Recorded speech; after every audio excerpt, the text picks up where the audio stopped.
قاضی سہل محدث ایک دن بڑے تذک و احتشام کے ساتھ گھوڑے پر سوار کہیں تشریف لے جا رہے تھے۔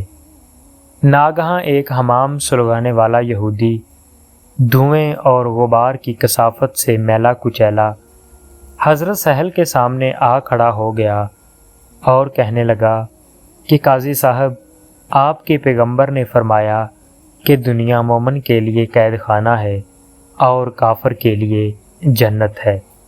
مجھے اس کا مطلب سمجھا دیجئے کہ آپ مومن ہو کر اس عیش و آرام کے ساتھ رہتے ہیں اور میں کافر ہو کر اتنا خستہ حال اور الام و مصائب میں گرفتار ہوں۔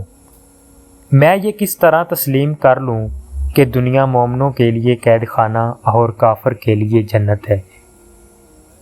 قاضی سہل نے برجستہ یہ جواب دیا کہ جب تو قیامت کے دن دوزخ میں جلایا جائے گا تو اس عذاب جہیم کے لحاظ سے تیری یہ دنیا تیرے لیے جنت معلوم ہوگی اور میں جنت میں بے شمار نعمتوں سے نوازا جاؤں گا۔ تو میری یہی دنیا جنت کی عظیم نعمتوں کے مقابلے میں میرے لیے قید خانہ محسوس ہونے لگے گی۔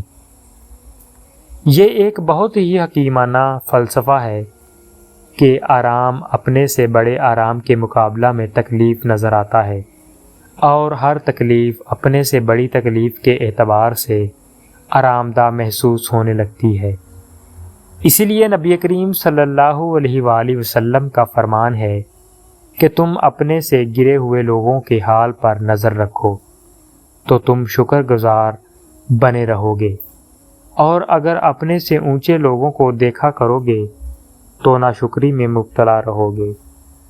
ظاہر ہے کہ جب کانا اندھے کو دیکھے گا تو اس کے مقابلے میں اپنے کو بہتر سمجھ کر خدا کا شکر ادا کرے گا کہ الحمدللہ میری ایک آنکھ تو سلامت ہے، اندھے کی تو دونوں آنکھیں غائب ہیں۔